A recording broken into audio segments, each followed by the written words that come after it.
Hello hi जुहार मुई नुपुर स्वागत करुछे आपण मानकु आपण मानकर चैनल नुपुर लाइफस्टाइल के। तो आज मैं आपण मान गोटे बहुत टेस्टी और झटपट बनी जाता रेसिपी नहीं करी आसीचे। इटा होचे दही भात रो रेसिपी। तो आपण माने तो बहुत सारा वीडियो देखी थिबे, तो इटा मुई अलगा हिसाब रे बनौछे, आपण माने टिके देखु ना थरे ट्राई करूँ। तो इटा होचे दही भात बहुत सुंदर रेसिपी। आपण मान को जदी जल्दी जल्दी बनाबार अच्छे बिना सब्जी रे भी आपण माने इटा खाई पारबे। तो चलन स्टार्ट करमा आज आम रेसिपी के। तो देखुन पहला मुई भात नहीं जाइछे, आ भात रे मुई दही मिसई दीछे, आ टिके बाकी नून मिसई दीछे।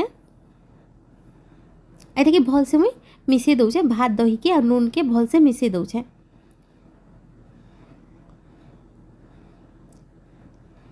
देखुन भल से मिसई सारा परे आमे गोटे तड़का करमा। तो सुरसो मिर्सिंगा पतर कच्चा मिर्चा गुटे सुखा मिर्चा टिके आउ बिरी टिके एते के आमे भल से फुटई दमा।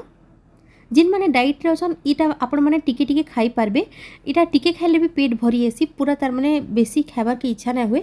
आउ इटा बहुत बढ़िया डाइट मेंटेन करि पारबे आपण माने। तो देखुन इटा के मुई पूरा डायरेक्ट दे दउछे हमर दही चावल रे माने दही भात रे। तो इटा माने तो साउथ इंडिया रे बहुत चलसी।